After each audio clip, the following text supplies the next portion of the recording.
Good afternoon and welcome to the ECB press conference. I'm joined here on stage by President Lagarde and by Vice President de Guindos. And my name is Wolfgang Preußel. As always, this is a hybrid press conference. So for the online participants, I would ask them to turn on their camera and their microphones if they wish to ask questions. And with that, I turn over to President Lagarde. Please. Thank you very much, and good afternoon. The Vice President and I welcome you to our press conference. The inflation outlook continues to be too high and for too long. In light of the ongoing high inflation pressures, the Governing Council today decided to raise the three key ECB interest rates by 25 basis points. Overall, the incoming information broadly supports the assessment of the medium-term inflation outlook that we formed at our previous meeting. Headline inflation has declined over recent months, but underlying price pressures remain strong. At the same time, our past rate increases are being transmitted forcefully to euro area financing and monetary conditions, with the lags and strength of transmission to the real economy remain uncertain. Our future decisions will ensure that the policy rates will be brought to levels sufficiently restrictive to achieve a timely return of inflation to our 2% medium-term target and will be kept at those levels for as long as necessary. We will continue to follow a data-dependent approach to determining the appropriate level and duration of restrictions. In particular, our policy rate decisions will continue to be based on our assessment of the inflation outlook in light of the incoming economic and financial data, the dynamics of underlying inflation, and the strength of monetary policy transmission. The key ECB interest rates remain our primary tool for setting the monetary policy stance. In parallel, we will keep reducing the Eurosystem's asset purchase programme portfolio at a measured and predictable pace. In line with these principles, the Governing Council expects to discontinue the reinvestments under the APP as of July 2023. The decisions taken today are set out in a press release that is available on our website. And I will now outline in more details how we see the economy and inflation developing, and will then explain our assessment of financial and monetary conditions. Looking at the economic activity, the euro area economy grew by 0.1% in the first quarter of 2023, according to Eurostat preliminary flash estimate. Lower energy prices, the easing of supply bottlenecks, and fiscal policy support for firms and households have contributed to the resilience of the economy.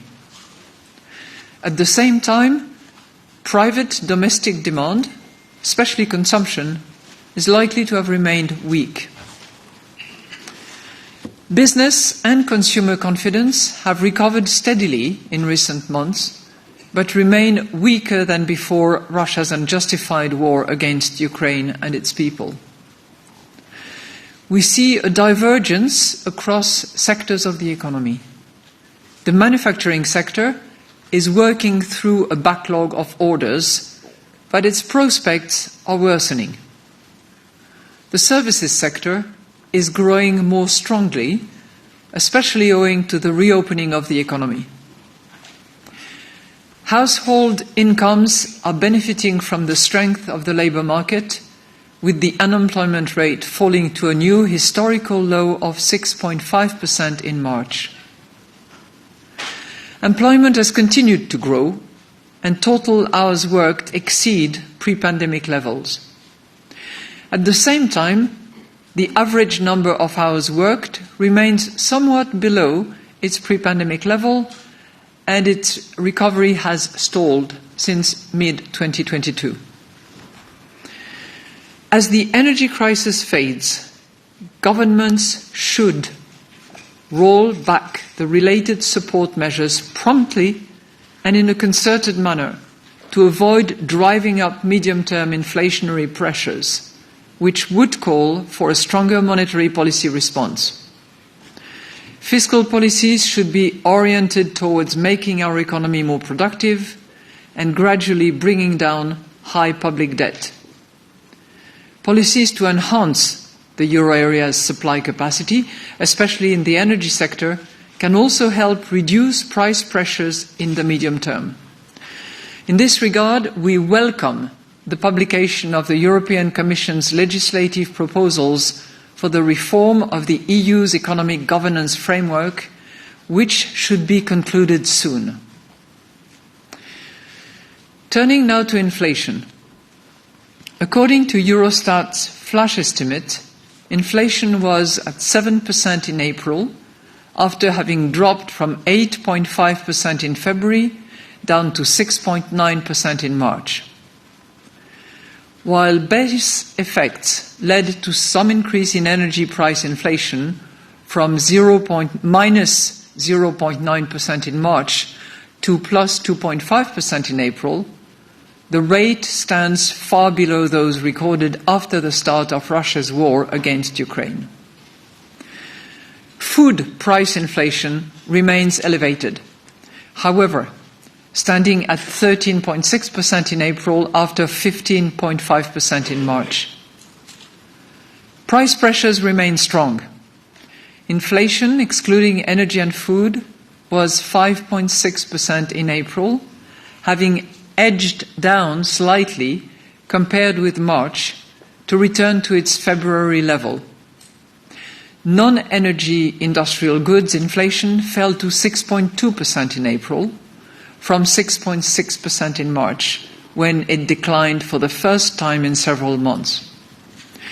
But services inflation increased to 5.2% in April, from 5.1% in March. Inflation is still being pushed up by the gradual pass-through of past energy cost increases and supply bottlenecks. In services especially, it is still being pushed higher also by pent-up demand from the reopening of the economy and by rising wages. The information available up to March suggests that indicators of underlying inflation remain high.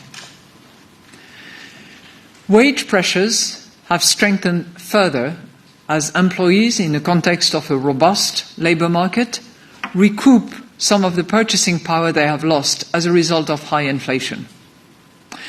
Moreover, in some sectors, firms have been able to increase their profit margins on the back of mismatches between supply and demand and the uncertainty created by high and volatile inflation.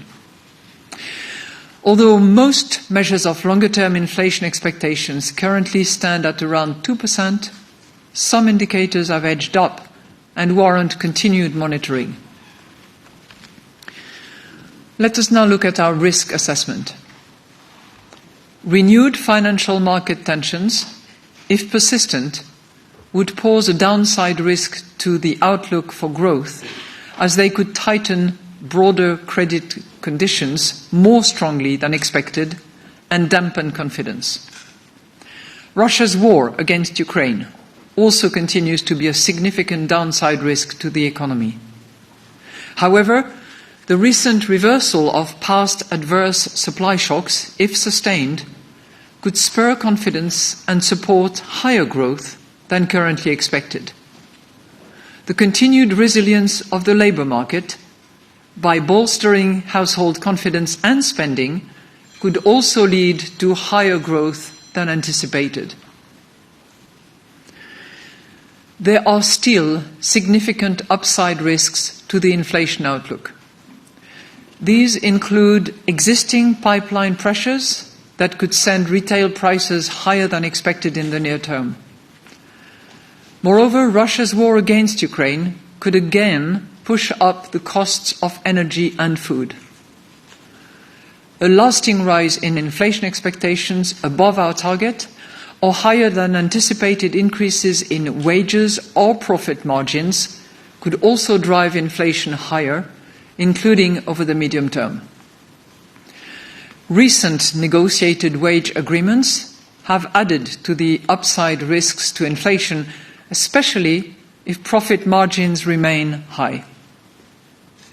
The downside risks include renewed financial market tensions, which could bring inflation down faster than projected, weaker demand, due, for example, to a more marked slowing of bank lending or a stronger transmission of monetary policy, would also lead to lower price pressures than currently anticipated, especially over the medium term. So let's look at the financial and monetary conditions.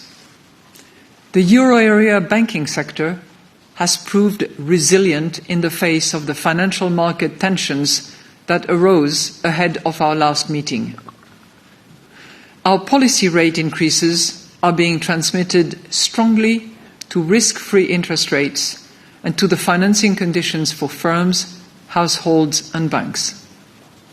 For firms and households, loan growth has weakened owing to higher borrowing rates, tighter credit supply conditions and lower demand. Our latest bank lending survey reported a tightening of overall credit standards, which was stronger than banks had expected in the previous round, and suggests that lending may weaken further. Weak lending has meant that money growth has also continued to decline. Summing up, the inflation outlook continues to be too high for too long. In light of the ongoing high inflation pressures, the Governing Council today decided to raise the 3 key ECB interest rates by 25 basis points. Overall, the incoming information broadly supports the assessment of the medium-term inflation outlook that we formed at our previous meeting. Headline inflation has declined over recent months, but underlying price pressures remain strong. At the same time, our past rate increases are being transmitted forcefully to euro area financing and monetary conditions, while the lag and strength of transmission to the real economy remain uncertain. Our future decisions will ensure that the policy rates will be brought to levels sufficiently restrictive to achieve a timely return of inflation to our 2% medium-term target, and will be kept at those levels for as long as necessary. We will continue to follow a data-dependent approach to determining the appropriate level and duration of restriction. In particular, our policy rate decisions will continue to be based on our assessment of the inflation outlook in light of the incoming economic and financial data, the dynamics of underlying inflation, and the strength of monetary policy transmission. In any case, we stand ready to adjust all of our instruments within our mandate to ensure that inflation returns to our medium-term target and to preserve the smooth functioning of monetary policy transmission. We are now ready to take your questions. Thank you, President Lagarde. And the first question goes to Annette Weisbach from CNBC. Annette, please.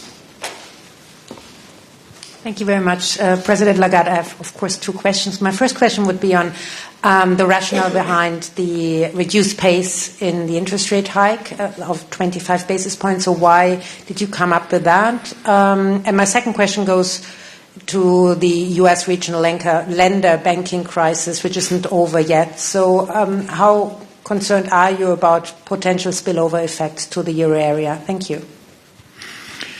Well, thank you for your question. I will take the first, and maybe I will ask my colleague and friend, Vice President Luis de Guindos, to address the second one. So let me tell you a little bit about the mood in the room of the Governing Council.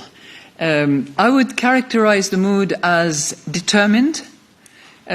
All governors are determined to fight inflation, tame inflation, and return it to 2% medium term. And we all concluded, as you have seen, that the inflation outlook is too high and has been so for too long. I would say then that the mood was very focused, and yet it is an in-between projection Governing Council meeting. But we were extremely attentive to all data that was available to us. And obviously, one case in point is the bank lending survey that you all received or saw on Tuesday when it was published, and which contains a lot of intelligence and information about the intention and the comparison between the lending practices and standards with what was expected by the banks, and I'm happy to come back to that later. But it explains, obviously, the decision that we made for this 25 basis point increase. I think in terms of method, we were method dependent in many ways, just as we are data dependent, because we have articulated the reaction function of our monetary policy decisions with the three key elements of the inflation outlook informed by the financial and economic data, the underlying inflation, and the strength of monetary policy transmission. So we checked all the data that we had against these three criteria. And as is always the case at the Governing Council meeting, there was a variety of views expressed. And I think that it's fair to say that everybody agreed that increasing rate was necessary, that second, we are not pausing. That's very clear.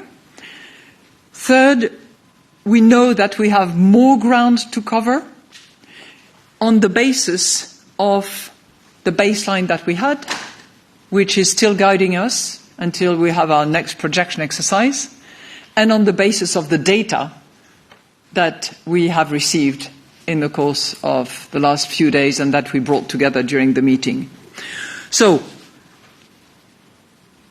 I think the ultimate balancing act, which received almost unanimous support, and that is reflected in the monetary policy statement in front of you, was really predicated on the methods, the data we received, the understanding that where we are is totally consistent with the baseline that we had for the outlook last time around. Remember, at the last March meeting, that's what I said.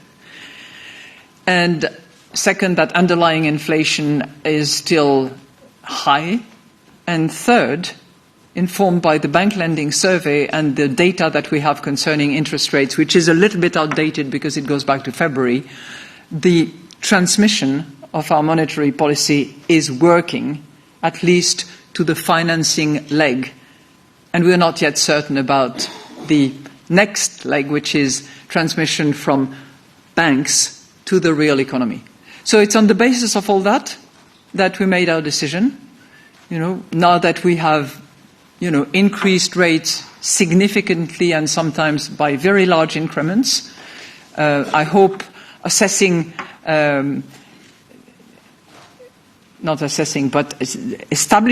absolute credibility on our determination. It was sensible in view of what I have told you to return to a more standard increment with the understanding that based on the information we have today, we have more ground to cover and we are not pausing. That's extremely clear. Good afternoon.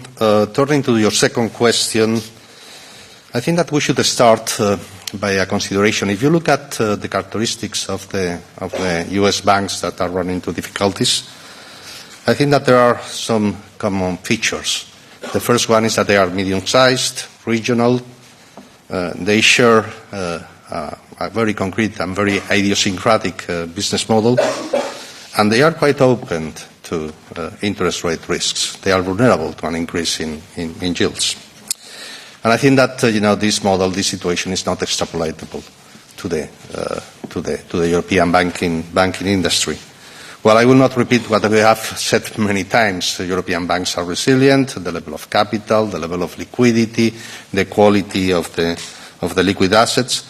But I think that simultaneously we have to remember that an increase in interest rates, in yields, is positive for the European banks, because the increase in margins outweighs the potential losses that this increase in yields could cause in fixed income portfolios. But I think that it's quite clear that there is no space for complacency. One of the things that we have been, all of us, surprised is about, how rapidly a bank run can take place and how rapidly a bank can be emptied. And I think that this is the combination of new factors. The first one is digital banking, and the second one is social networks. And the combination of both have given rise to a new situation. And I think that supervisors and regulators, we have to bear in mind that new framework, because we believe that this is going to be key in the near future. Thank you, President, Vice President. The next question goes to Francesco Canepa of Reuters. Francesco, please. Thank you, Francesco Canepa, Reuters. So my first question is about whether anyone at the meeting insisted on a larger rate hike or on a clearer commitment to more hikes. You just hinted at that by talking about ground to cover, but it wasn't quite as explicit as it was back in the winter when you were talking about steady pace and several rate hikes. Second question is about something you just said, which is, again, that you had more ground to cover. Would you say that we are still in the middle of the journey or towards the end, in the home stretch? Thank you. I'm tempted to remind you of the Emerson quote. It's not so much the destination that matters, but the journey. And we are on a journey. Okay? And we are not pausing. And under present circumstances and based on what we have, which is the baseline of March, we know that we have more ground to cover. Okay? And there is a clear reference to that if you look carefully, and I know you have because you do that very well. But in the second paragraph of the monetary policy statement, we explicitly refer to that by saying that our future decisions will ensure that the policy rates will be brought to levels sufficiently restrictive to achieve a timely return of inflation to our 2% medium-term target and will be kept at those levels for as long as necessary. We have covered a lot of ground in the last 9 months, right? Moving from minus 50 basis points to plus 300 basis points. We are continuing this hiking process. As I said, this is a journey. We have not arrived yet. As to, the exact amount of, by how much do we increase rates? As I said in my introduction, in the response to the first questions, there was a variety of views. Some governors suggested that maybe 50 was appropriate. Others also believed that 25 was appropriate. I didn't hear anybody suggest that 0 would be appropriate. So that confirms to you that this is a hiking journey that we are on, and it will continue to be so. But at the end of the deliberations, and having had a chance to confront our views and to answer the questions and to really sort of put everything in perspective, there was a general, very strong consensus behind the decision that you have in front of you. Thank you, Madame Lagarde. And the next question is for Jana Rando of Bloomberg News. Thank you. Morning. Good afternoon. Well, good afternoon. I would like to invite you to elaborate a little bit more on your definition of sufficiently restrictive. The IMF had a view the other day, seeing the terminal rate at 3.75%. A lot of economists do that as well. Would that be something, given the inflation outlook we have at the moment, that would be in the ballpark of sufficiently restrictive? The other question I have is that at the last meeting, you had a little bit of a debate about over-tightening and having to reverse course. And I'm wondering whether that discussion continued this time, and whether you would actually be worried that such a scenario might be interpreted as a policy mistake. Thank you. Well, thank you very much. I don't have a magic number of what constitutes, open quote, sufficiently restrictive, end of quote. I think that the honest answer is we will know what that is when we get there. And we are in the process of moving in that direction. I think what's important is to understand, what it means to have restrictive rates and to be in restrictive territory. And I think the best example is to see whether the rate decisions that we make, the rate increases that we decide, are actually having an impact on the economic actors. And when we look at the bank lending survey in particular, or when we look at the interest rates and the pace at which it has increased in the last few months, it is obviously the fact that interest rate decisions that we made and the interest rates level where we are having an effect. Is it a sufficient effect yet? We don't know, because we are not seeing the transmission at this point in time into this, what I call the second leg of the economy, which is the real activity, which then has an impact on prices and then reduces inflation. So full cycle we're not seeing yet. We're seeing inflation coming down, don't get me wrong, because headline is coming down as a result of energy prices having coming down significantly, as a result of the easing of bottlenecks. But we're not yet seeing the complete impact that we desire in order to arrive at the 2% medium term that constitutes our target. We are very attentive. We look at that. As you know, it's one of the three components that we look at, the inflation outlook. But it is restrictive, no question about it. Is it sufficiently restrictive? Not yet.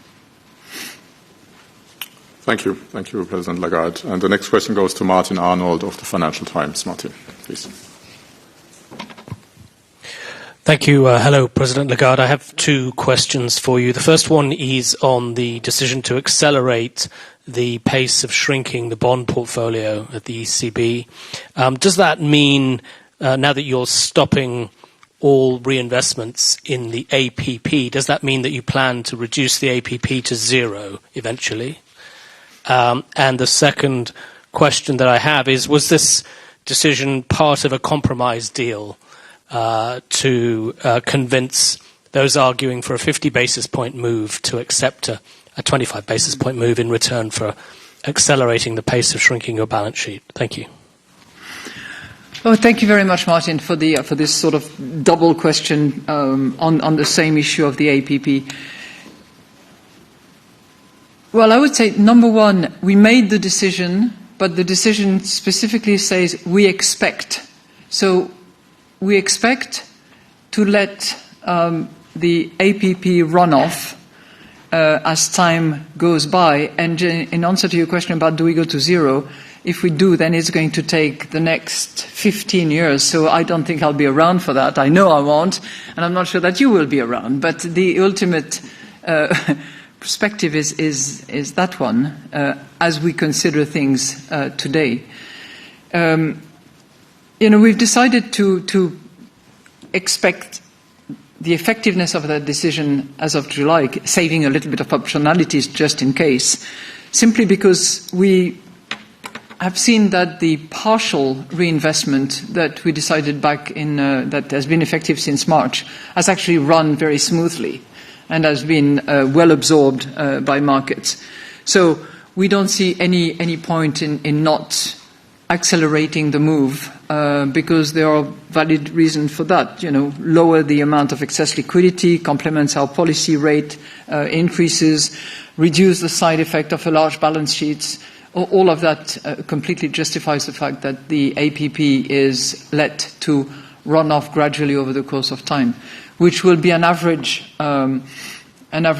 25 billion per month not reinvested, roughly. But as I said, to run the whole APP program to zero, it will take 12 to 15 years, given the maturities of what we have. I would just reserve one thing, because we discussed it during the Governing Council, and it's not reflected in the monetary policy statement. As you know, we have adopted a tilting approach to our investment policy of the APP, and in particular for the corporate bonds, which are the prime targets of that tilting, in order to privilege those corporates that have a good environmental footprint, that have a transition plan, and that disclose all the appropriate information about their plans. Now, of course, if we go to full runoff, that tilting process is not going to be applicable because there will be nothing to tilt it off. There will be no basis for that. So I think the jury is out as to how we can continue to deliver on our Paris Agreement compliant investment reinvestment program without the reinvestment phase, and how do we address that, which is something that we agreed we would take into account and consider to see how we respond to that. Was it a deal? No. No. I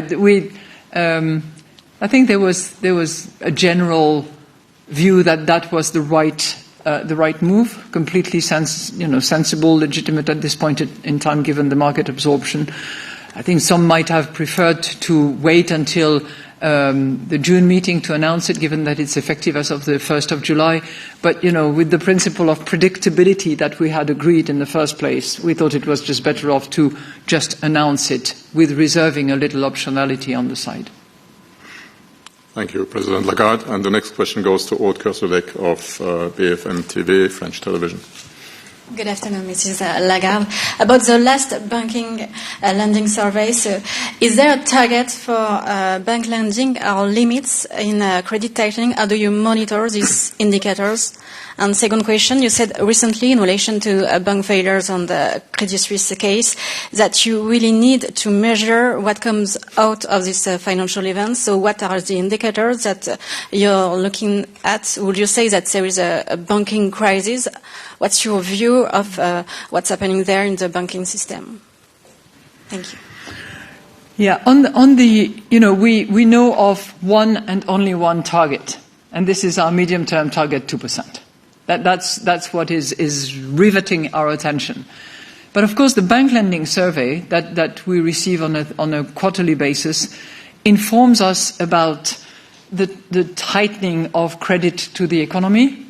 And it also informs us about what the banks assess will be or will not be the tightening. And it's quite a sophisticated survey, which is really for information, intelligence, anticipation of the credit tightening now and the credit tightening going forward. It's also illustrative of the demand. And that's an interesting point, because in the BLS, the demand from corporates is really, really down. So that's, learning that we take, which indicates that our interest rate policies is beginning to have an impact. Because when asked, the corporates say, and we had the corporate survey that was conducted, they say it's the interest rates. It's not that, we don't want to invest, but the interest rates are pretty high. And that leads me to the restrictive territory or not. Yes, we are in restrictive territory, because if that is the response of corporates, then it shows that it's work. On Credit Suisse, I think I'll say a few words, and then I'll ask my colleague, Mr. de Guindos, to also address that. But number one, it was addressed very swiftly.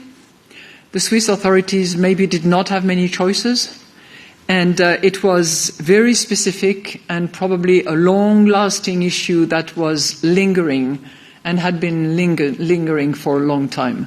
So I certainly would not draw the conclusion that the merger between UBS and Credit Suisse to be decided is an indication that there is a financial crisis. Far from it. But we are learning. I think that we also learned the value of having rules, and the ability we had to come out very quickly on the pecking order of creditors actually mattered a lot. And I think that we can also take a bit of learning from that. When creditors, investors know exactly who is going to bear the brunt of outstanding liabilities and a situation of insolvency, it just helps. And we did that. I'm glad we did. Well, just to add that on the question about the indicators that we consider, that we look at, well, we have a range of indicators. For instance, equity prices, bank bond spreads, the evolution of deposits. And we have not seen, the kind of situations that happened in other jurisdictions. So we had, let's say, a sort of, increase of tensions after, the events in the U.S. with Silicon Valley and with Credit Suisse. And afterwards, the situation has been quite calm. So we are continuously looking at those indicators, but, clearly, now, the conclusion is that the European banking industry has been clearly outperforming the American one in terms of the tension, included in this kind of indicators and, the potential stress in financial markets. Thank you, Vice President, President. And turning to our online participants now, I would like to give the floor to Francesco Nilfole of Milano Finanza. Francesco, please. Thank you. Good afternoon. President Lagarde, can you explain a little bit more how you reconcile your data dependency with the pledge? What? Excuse us. Can you repeat, because we missed a bit of your question? Okay. Can I explain what? Can you explain how you reconcile your data dependency with the pledge of doing more in the future? It can be a little bit contradictory, like a forward guidance without a forward guidance. Maybe you can explain it a little bit more. Secondly, on core inflation, no doubt it is important to monitor core inflation, but the ECB's target, as you have said just now, is headline inflation at 2% in the medium term. So how do you explain such a great emphasis on core inflation, also considering that core inflation has not been a good leading indicator for headline inflation in the past? Thank you. Thank you very much. Data dependency is not forward guidance. And I'll try to explain that for you for a second. I'm not giving you the forward guidance that, come what may, or subject to, or until such time, we will do this or that. That for me would be forward guidance. Okay? And we had it in the past, and it was very appropriate to have forward guidance as we were at the lower bound, and that was a tool that was very useful. What I'm telling you now is, given our baseline, the findings that we have, the data that we can analyze today, our judgment in the room is that we are not pausing. That applies to today. And based on what we see, we determine that we have more ground to cover. I'm not saying that in the abstract. I'm saying that with reference to the baseline of March, to what we are seeing in development. And I'm here saying we believe that we have more ground to cover. It is not state dependent. It is not time dependent. It is a judgment that we make today. So I hope I've been clear to try to explain to you how we can actually say that very firmly without giving forward guidance and being data dependent. Comes the June meeting, comes the July meeting, comes the September meeting, and so on and so forth, we will look at the data. And we will use the three criteria of our reaction function for monetary policy purposes, and we will make our decision on a meeting-by-meeting basis. So, you've also asked me another question about core. We had long discussions about core, and we actually had many more discussions on underlying inflation, because core is interesting. Core is easy to communicate. You take headline, the whole basket of everything that's in the index, you take out food, you take out anything having to do with energy, and you have core. But we want to go a little bit deeper into the index and the evolution that we see, and we have multiple measurements that you are familiar with, the TRIM, the PCCI excluding energy, and so on and so forth. We look at all of those, and we try to understand from the evolution that we see what is the likelihood of inflation evolution. So, I'm not maybe addressing you core versus headline, but simply I'm saying that headline is the objective that we have, is the target that we have, that we've agreed in our strategy review. It happens to be what matters to people. People see all prices increasing. And we're working for the people of Europe. Okay? Core, easy to communicate, but maybe not as informative as we want it to be. So that leads us to dissect in far more details inflation. Thank you. Thank you, President Lagarde. And the next question goes to Christian Siedenbiedel of Frankfurter Allgemeine Zeitung. Christian, please. Yes, thank you. Madame Lagarde, I'm sure many people will be interested to know whether the worst of inflation is over for food. Do you have that impression?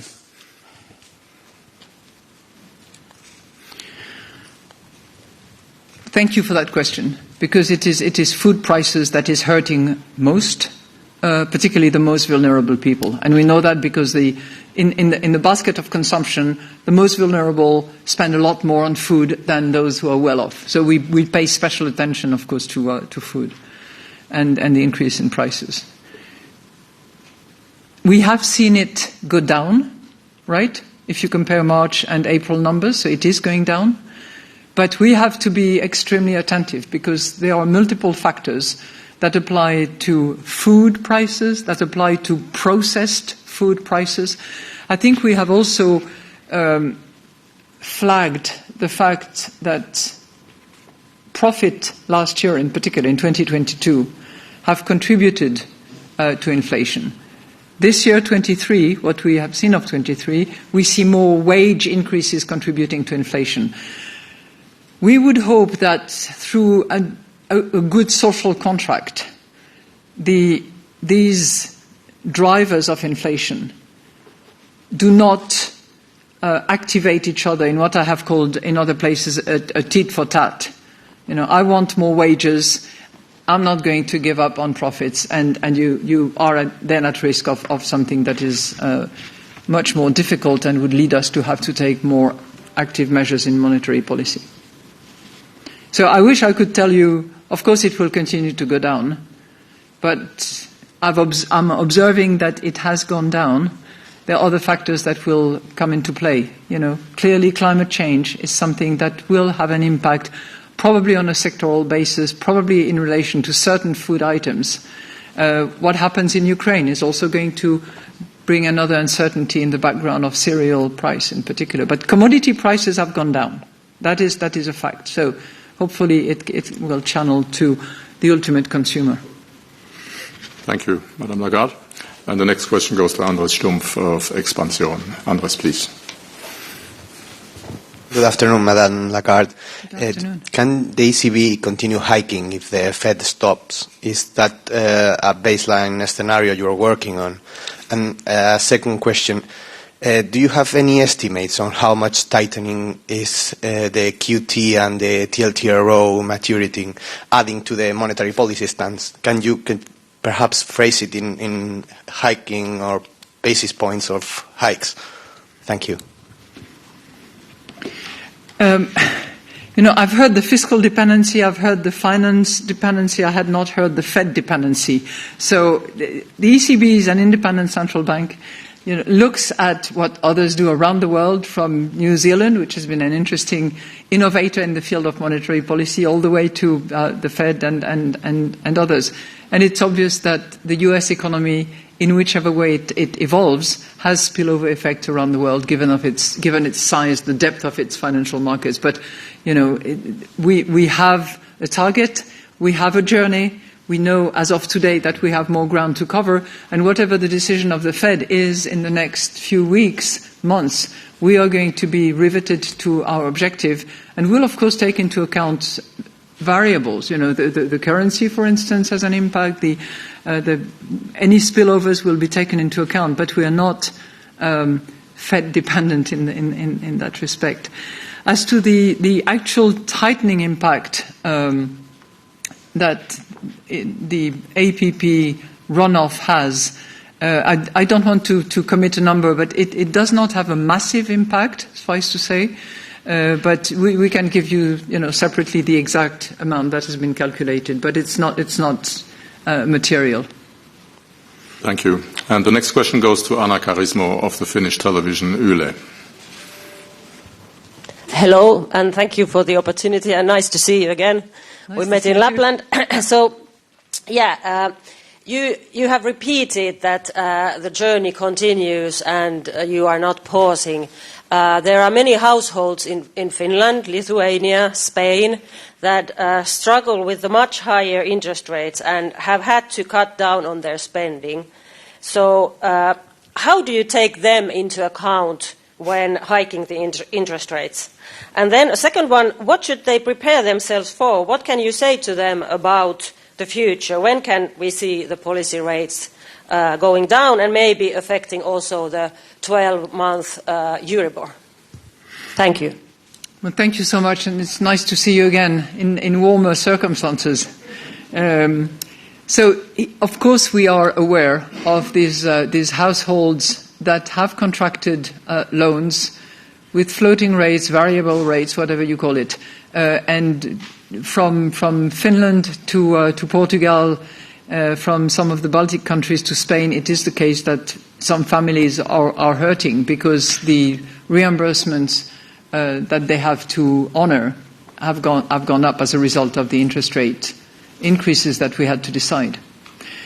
This is unfortunately not something that we can, alleviate or attenuate, because our task is price stability. Our task is to reduce inflation. And the tools of choice that works in that respect is the interest rates. And we have to use that interest rate. Some countries are taking particular steps and measures, and some financial institutions are also looking at offering moratorium or delay. And I think that the best we can do is to really tame inflation in a timely manner, meaning as fast as we can, in order to then facilitate a return to different interest rates that would not be as high in the future. And I'm not here making any commitment to cut at any point in time. Thank you very much. Thank you, President Lagarde. And the next question goes to Shogo Akagawa of Nikkei, Japanese newswire, here in the middle. Thank you. You will travel next week to Japan for G7 meeting. What kind of topics do you want to bring at this upcoming meeting from European point of view? Thank you. Thank you for giving us that angle from the East. I would hope that together with my European colleagues, we can learn from colleagues, particularly Japan, which has just now, which is moving into a new direction with a new governor. So anything that will be the Japanese monetary policy going forward, and any understanding that we have of their strategy review, which he has announced, will be of interest. And I would be very happy to share with him the learnings from our strategy review, which I had started when I took the job. I would also hope that we can explain to colleagues from Canada, Japan and the United States that the Europeans together are going to continue to demonstrate resilience, capacity to operate together, and I would hope that in that respect something that we say in the statement here will resonate, which is to agree on the fiscal governance in short order, so that in addition to having a monetary policy that is common to 20 countries, we also have a fiscal framework which gives governance to the 27 member states, and that fiscal policies that are determined by member states are also focused on value for money, for lack of a better word. In other words, putting in place the right reforms, focusing the spending where it is going to increase the competitiveness and the efficiency of the economy, which is something that is absolutely indispensable in order to have this social contract, which is often associated with Europe. Thank you. Thank you, Madame Lagarde. And the next question goes to Isabella Bufacchi of Il Sole 24 Ore. Isabella, please. Good afternoon, and thank you for the opportunity. If I may go back to quantitative tightening, just to understand whether there is more ground to cover on QT, or whether with this end of reinvestments on APP, this is the end of QT. There could be more to be done with the PEP, for example, starting on pandemic, or selling bonds to make it even quicker. So this also helps to understand how important is QT as a restrictive tool monetary policy. And my second question, if I may, is on TLTROs, because even if the European banking system is solid and resilient, and the banking crisis from the US could be over, we hope, still TLTROs are going to end in an odd moment. And are you concerned, or are you confident the banks can give back 500 billion in June and get away with it? 400 about, yeah. Thank you. Thank you very much. On QT, let me be very clear. QT is the decision that we expect to implement as of the 1st of July concerns APP reinvestment only and nothing else. We have forward guidance on PEP reimbursement, nothing until 24. And you will find, I think, in the annex to my statement, reference to the PEP and to the principle of flexibility, which we believe is an important key aspect of PEP going forward. So those tools are intact. We're not planning on not reinvesting anything that comes for redemption under the PEP agreement. On TLTRO. Well, TLTRO, there is no surprise about TLTRO. If anything, we have managed to offer the possibility for banks to accelerate and anticipate the reimbursement, which I think has avoided a cliff effect that we would have had over $1 trillion would have become outstanding in June. Thanks to the accelerated reimbursement, we are now down to 477. I'm checking the numbers because I want to be clear on that. So it's not a surprise. It's a come due date, and reimbursements are due. And I know that banks have prepared for it, and that there is a lot of liquidity out there to continue to prepare. Having said that, it wouldn't surprise me if some of the facilities that we have, that are standing facilities, liquidity windows that are available, full allotment and rates that are well known to all, would become usable. They are usable, but would be used again, because that's perfectly normal job of a central bank to actually provide liquidity. We have weekly, we have the LTRO, 3 months, full allotment on all those liquidity facilities, and if anything was to happen, we have demonstrated in the past that we can be inventive. Thank you. Thank you very much. This concludes our press conference today. So I wish you all the best. We have the next press conference on 15th of June. And until then, all the best and a good afternoon. Thank you.